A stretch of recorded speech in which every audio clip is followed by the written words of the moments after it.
Halo sobat pencinta Donghua, kali ini kita akan melanjutkan cerita Battle Through the Heavens Benua Kaisar. Cerita dan video ini diambil dari channel Mebarta. Tanpa banyak basa-basi, mari kita simak alur ceritanya. Melanjutkan dari cerita sebelumnya. Baiklah, tidak heran saudara Xiaoyan tidak terkejut ketika mendengar ketua Kuildan naik ke Dodi bintang 8. Sekarang saya akan melanjutkan untuk membahas kembali Kuildan. Ucap Jing Wuchen mengeluarkan Gyeokjane di tangannya. Gyeokjane dipenuhi dengan informasi dari Kuildan. Kuildan memiliki 20.000 Dodi bintang 5, 500 Dodi bintang 7 dan 5 Dodi bintang 8. Itu adalah informasi-informasi yang saya kumpulkan. Ucap Jing Wuchen. Dengan kekuatan seperti itu memang layak Kuildan menjadi salah satu kekuatan super yang berdiri di kota Yucheng. Tetapi saya memiliki keyakinan untuk menang, ucap Xiaoyan.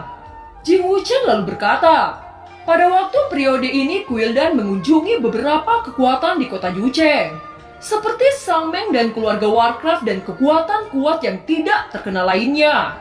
Kuildan terlalu tidak tahu malu. Mereka mengandalkan kekayaannya untuk menarik pasukan di mana-mana, ucap Jing Wuchen.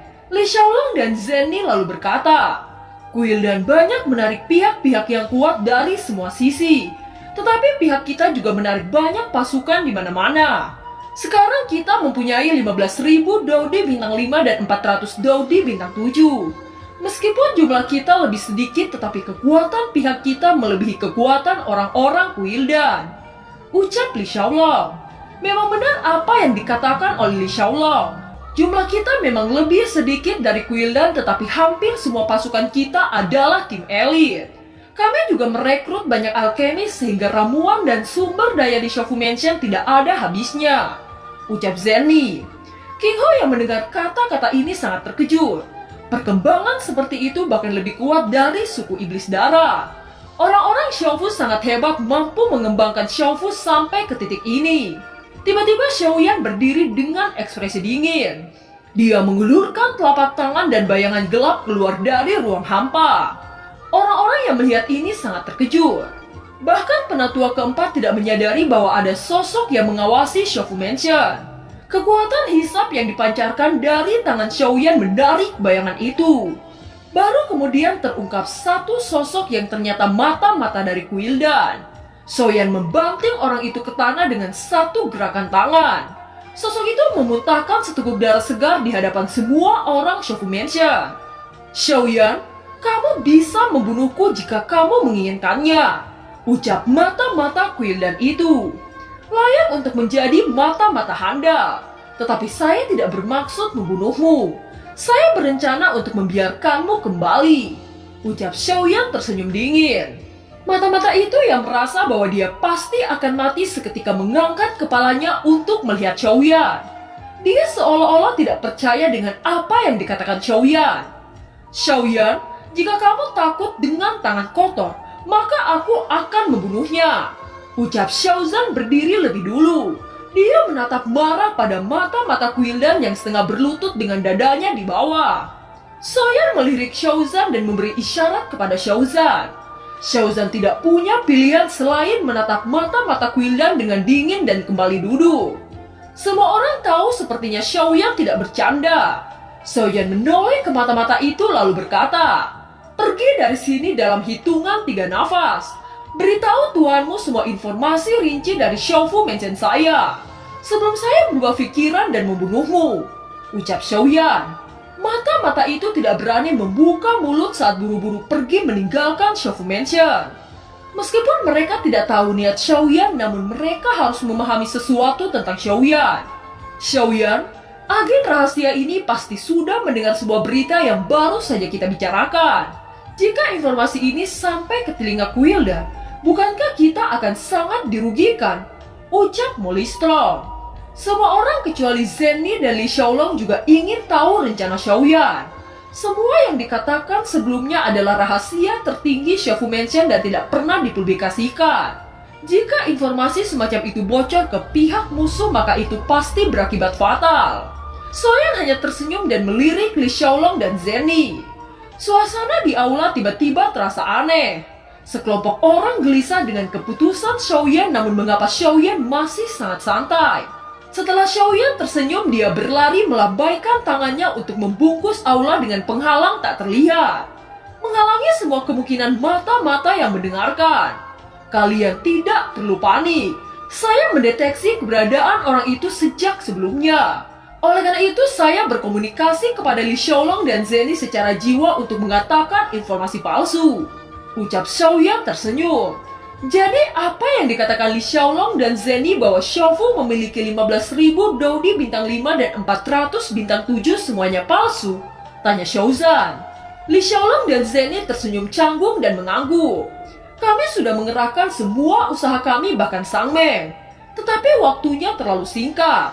Oleh karena itu, kami hanya mampu mengumpulkan 200 orang bintang 7 dan 7.000 orang bintang 5 dan bintang 6. Ucap Zenny dan Li Xiaolong.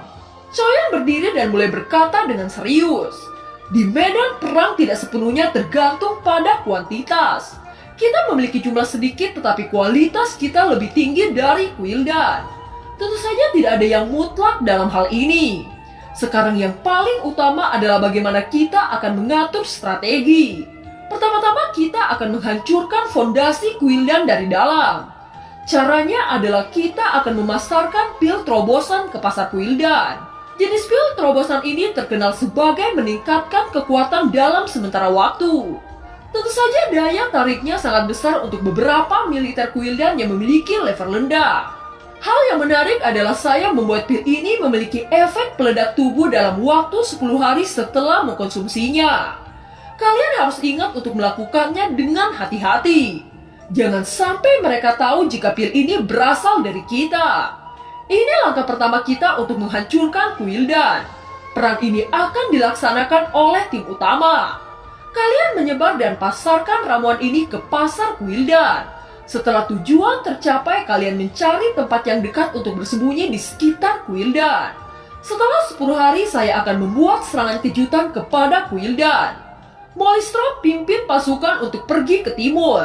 Ziying pimpin pasukan pergi ke selatan. Xiaozan pimpin pasukan pergi ke utara. Dan Longyan pimpin pasukan pergi ke barat. Ucap Xiaoyan. Setelah mendengar strategi dari Xiaoyan, segera pasukan utama menyebar.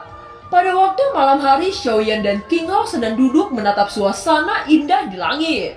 Xiaoyan berkata, Saudaraku, saya selalu merasa bahwa peperangan dengan Quildan terasa tidak mudah. Saya selalu merasa ada sesuatu yang mengganjal di hati saya. Ucap Xiaoyan. Hahaha, saudaraku, Anda tidak perlu khawatir. Kita sudah membuat rencana langkah demi langkah. Bahkan jika Quildan memiliki 5 Dodi bintang 8, itu tidak jadi masalah bagi Anda karena suku iblis darah dan ras manusia ada di pihak Anda. Selain itu, mereka berempat yang memiliki kekuatan Dodi bintang 8 tidak lebih dari mengambil keuntungan dengan mengikuti Quildan. Mereka yakin bahwa Quildan akan memenangkan perang ini. Dengan kata lain, mereka tidak akan mengorbankan hidup mereka demi Quildan. Ucap King Hao. Mendengar analisis King Hao, Xiaoyan merasa sangat lega. Pada saat yang sama, dua siluet muncul di samping King Hao. Mereka dengan hormat berkata, Kaisar Iblis, Klan Yao siap menunggu perintah, dan mereka hanya menunggu perintah perang. Ucap orang yang membawa pesan itu. King Hao tersenyum mendengar berita ini. Setelah itu, King Hao memberikan instruksi kepada orang di sisi kanannya untuk melapor. Kaisar Iblis, ketiga kekuatan utama juga bersiap. Kaisar Zhen Zongfu mendesak untuk segera mungkin menghancurkan Quildan. Persatuan Sang Meng juga bersiap untuk menghancurkan Quildan. Ucap orang yang berdiri di sisi kanan King Hao. Scene berganti. Di sisi lain, mata-mata yang terluka oleh Xiaoyan berjalan menuju aula Quildan dengan terhuyung-huyung. Mata-mata itu menutupi dadanya dengan satu tangan dan darah menetes dari sudut mulutnya. Di aula, Ketua Quildan melihat mata-mata yang terluka sangat terkejut. Ketua Quildan dengan cepat memberikan pil pemulihan kepada mata-mata itu. Tidak butuh waktu lama, kondisi mata-mata itu sudah lebih baik. Dia dengan hormat menangkupkan kedua tangan lalu berkata, Tuan Istana, bawahan membawa berita dari Shofu Mansion. Ucap mata-mata itu. Berita apa yang Anda bawa dari Shofu Mansion? Tanya ketua Quildan. Pihak Shofu Mansion memiliki berita terperinci tentang Quildan kita. Selain itu, Shofu Mansion memiliki pasukan 400 Dodi bintang 7 dan 15.000 Dodi bintang 5. Ucap mata-mata Quildan itu. Mendengar itu, ekspresi ketua Quildan seperti tersambar petir. Bagaimana mungkin Shofu memiliki kekuatan seperti itu? Informasi yang dibawa oleh mata-mata ini sangat mengejutkan ketua Quildan. Quildan kami menghabiskan banyak sumber daya dan waktu untuk membentuk kekuatan saat ini. Bagaimana cara mereka mengatur Shofu Mansion untuk meningkatkan kekuatan seperti itu dalam waktu singkat? Shofu Mansion hanyalah kekuatan baru di kota Yucheng. Bagaimana cara mereka mendapatkan 400 Dodi bintang 7?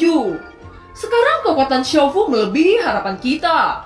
Walaupun kita bisa menang melawan Shofu Mansion, saya takut pihak kita mengalami kerugian yang sangat besar. Ucap ketua Quildan. Saat ini ketua Quildan melihat mata-mata yang terluka dan berkata, "Kenapa Anda mengalami cedera seperti itu?" Tanya ketua Quildan. Lapor ketua, "Cedera saya karena ulah Xiaoyan. Xiaoyan juga membiarkan saya melapor kepada Anda." Ucap mata-mata itu. Mendengar kata-kata itu, aula Quildan dipenuhi keheningan. Semua orang saling memandang dengan keraguan dan kebingungan di mata mereka. "Xiaoyan, apakah dia melepaskan Anda?" Ucap salah satu penatua Quildan bertanya dengan rasa ingin tahu yang tinggi. "Ya, Xiaoyan tidak membunuh saya." Ucap mata-mata itu. Jawaban mata-mata itu mengejutkan semua orang di aula Quildan. Informasi-informasi yang dibawa oleh mata-mata adalah informasi yang penting bagi Shofu Mansion. Mengapa Xiaoyan melepaskan mata-mata Quildan? Keraguan ini terus membayangi pikiran seluruh ketua Quildan. Sial, apa yang dipikirkan oleh Xiaoyan? Ucap ketua Quildan mengutuk. Seluruh penatua tidak mengerti apa yang dipikirkan oleh Xiaoyan. Terlebih lagi, Xiaofu tahu tentang pasukan inti Quildan secara akurat. Itu membuat ketua Quildan sedikit tidak berdaya. Penatua kedua Quildan berkata, "Ketua, saya merasa bahwa Xiaoyan hanya berusaha untuk membingungkan kita. Dia sengaja memberitahu kita tentang kekuatan mereka lewat mata-mata yang kita kirim. Meskipun Xiaoyan tahu tentang kekuatan kita, mereka mencoba tenang dan berusaha memberikan informasi palsu tentang kekuatan mereka." Ucap penatua kedua Quildan. Apa yang mereka inginkan dengan memberikan informasi-informasi ini? Tanya ketua Quildan. Menurut saya mereka sengaja memberikan informasi palsu tentang kekuatan mereka untuk mencoba mengulur waktu. Situasi antara Shofu dan Quildan jelas telah mencapai titik perang. Jika mereka tidak bergerak dengan cepat, maka Shofu akan tumbuh menjadi kekuatan yang sangat mengerikan. Jika itu terjadi, maka Quildan tidak akan pernah menginjakan kaki di kota Yucheng ini. Ucap penatua kedua Quildan. Bagaimana jika Shofu benar-benar memiliki 400 Dodi bintang 7? Tiba-tiba suara datang dari belakang pintu aula Quildan. Terlihat 3 sosok yang masuk di dalam aula. Ketiga orang itu adalah penatua Kai dari aliansi bayangan penatua Suetu dari Iblis Jiwa dan penatua Qi. Mereka bertiga merupakan Dodi bintang 8 puncak yang diundang oleh Quildan. Penatua Kai lalu berkata, "Jika berita itu benar, maka Quildan akan mengalami kerugian besar meskipun Quildan dalam posisi menang. Menurut saya Shofu memiliki kemampuan seperti itu." Ucap penatua Kai. Saat ini penatua Quildan merasa sangat terkejut. Meskipun dia berada di tingkat bintang 8, tetapi Xiaoyan memberikan kejutan yang tidak ada habisnya. Pada saat itu leluhur tua suku monster bahkan secara pribadi membelah Xiaoyan secara terang-terangan. Ketua Quildan merasa sangat tidak berdaya. Dia tidak ingin mengalami kerugian yang besar saat melawan Shofu Mansion. Ketua Quildan lalu berkata, "Penatua Kai, bagaimana menurut Anda dalam hal ini?" Tanya ketua Quildan kepada penatua Kai. Penatua Suetu adalah orang yang paling tepat jika Anda ingin menanyakan itu. Ucap penatua Kai. Suetu merupakan penatua kehormatan dari suku Iblis Jiwa. Pada saat ini Suetu memandang kerumunan dengan mata merah menyala. Dia hanya berkata dengan acuh tak acuh, Strategi saya adalah bunuh tanpa ampun orang-orang Shofu Mansion, ucap Suetu. Mendengar kata-kata Suetu, seluruh wajah penatua Quildan mengungkapkan ekspresi yang tidak senang. Suetu yang melihat ini mengayunkan tangannya dengan cara yang aneh. Tiba-tiba banyak bila tajam berjarak 1 senti di leher seluruh penatua Quildan. Penatua Quildan yang melihat ini tidak berani bergerak sama sekali.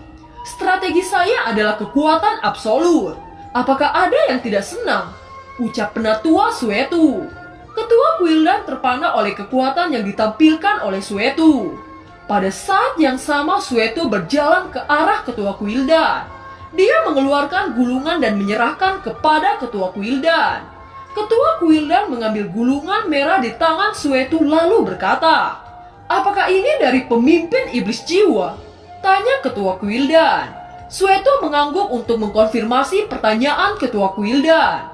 Setelah itu tubuhnya perlahan-lahan menghilang dan kembali ke tempat duduk di sebelah penatua Kai. Ketua Quildan membuka gulungan yang diberikan oleh Suetu. Saat ketua Quildan membukanya, ekspresinya sangat dingin. Dia dengan cepat membakar gulungan. Suetu yang melihat kejadian ini tidak memiliki ekspresi sama sekali. Setelah itu Suetu memejamkan matanya. "Kurang ajar, apakah suku iblis jiwa ingin merampok saya? Mereka meminta persyaratan yang tidak masuk akal," teriak ketua Quildan.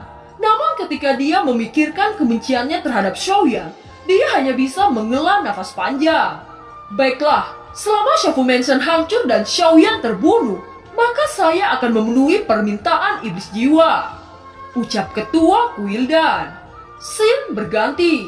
Semua anggota yang dipimpin oleh Ziying, Shouzan, Longyang, dan Molisrom mereka telah siap dari tempat yang tidak jauh dari Quildan. Li Xiaolang Zenny juga terlibat dalam perang, tetapi mereka berdua memimpin pasukan cadangan untuk mengejutkan Quildan. Pada saat ini kedua pasukan sudah siap untuk berperang, hanya menunggu perintah kedua belah pihak dan akan mengguncang kota Jujeng. Shoyan yang pergi sendirian telah tiba di pintu masuk Quildan.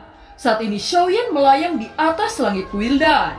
Dia melihat ke bawah dengan ekspresi acuh tak acuh. Tangannya terangkat saat naga api keluar dan melilit penguasa Suan. Shoyan mengangkat penguasa Suan lalu membanting dengan keras ke arah Quildan. Gelombang kuat yang dibawa penguasa Suan menghantam tanah di depan aula Quildan. Lubang yang dalam tercipta dan menggetarkan seluruh aula Quildan. Suara gemuruh dan guncangan hebat menarik seluruh pasukan Quildan. Ketika mereka semua keluar, mereka sudah melihat lubang yang dalam di sekitar halaman aula. Pada saat yang sama, militer Quildan dikejutkan oleh sosok yang menggantung di udara.